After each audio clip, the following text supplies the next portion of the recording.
Hi there, and thanks for joining us. I'm Alexis Rogers. After a lot of snow in a really short amount of time, officials are asking people to please be careful on the roads today. You know, we have already seen hundreds of crashes on the highway. So let's take a look at some of those conditions right now. Most of the highways in the southern half of the state are seeing either those blue partially covered roads you see right there, or pink completely covered roads. Highways up north seem to be in pretty good condition.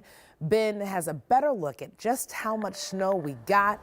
Ben, of course, today I took it slow. I took my other roadways because my goodness, that commute, it's been a minute. Yeah, absolutely. And I think it had to do with how warm we were yesterday. Remember, we did reach into the 40s, so that snow, as soon as it hits the pavement, it melts and then temperatures cool off and you end up with that layer of ice underneath several inches of snowfall, which has been done for more than 12 hours. We are dealing with a mostly sunny sky today, so no additional snow, not only today, but through the upcoming weekend. But temperatures are on the cooler side. Right now it's 25 degrees. We've got a breezy northwest wind making it feel like it's in the teens at this hour. But one thing you're probably noticing, with all this sunshine, we're entering that time of year where the sun is helping to melt the roads. So especially over sun exposed areas, we're already starting to see that melting process take place, even though temperatures are well below freezing. We're going to stay below freezing today and even cooler as we wrap up the week. We'll have a sneak peek of your upcoming weekend. That does include another warming trend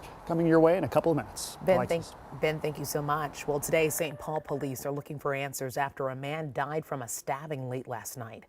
St. Paul police say officers were called to an apartment on the 1300 block of Western Avenue North around 10:30 last night. That's where they found the victim, who later died at the hospital.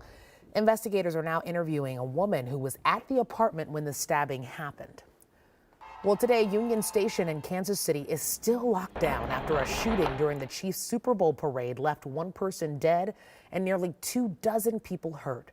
We know the woman who died was Lisa Lopez Galvin, a Kansas City radio host. We also know a number of those who were hurt are children as young as 6 years old. 3 people are in custody. NBC reports officers believe this was a criminal situation, not a terror, but the investigation is in the early stages.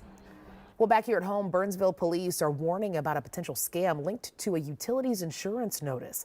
The letter looks like this one. Take a look for me. City officials say they've been notified about the message being sent out about a water and utilities insurance protection program. And the letter says it comes from American Water Resources. The city wants people to know the letter is not coming from them or any of their contractors, and they are not encouraging anyone to work with the business. Well, today, members of the St. Paul Teachers Union will have a chance to vote on a potential strike against the St. Paul Public School District. Members have been working without a contract since July and are now calling for more staff for mental health teams, increased pay, and lower health insurance costs. Teachers in St. Paul last went on strike in 2020. Results from today's vote are expected to be announced tomorrow morning.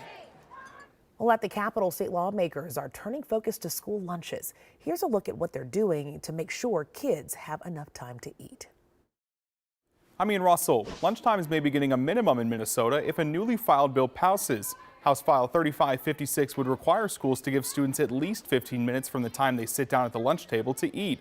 DFL State Rep Sydney Jordan says she's had multiple students and parents reach out to tell her they don't get that much time, both here in the metro and out in our rural districts. Some schools do give more time, but she says this bill would ensure students fully have the time they need to socialize and eat, and that even 15 may not be enough. Jordan says she expects this to be wrapped up in a larger omnibus bill.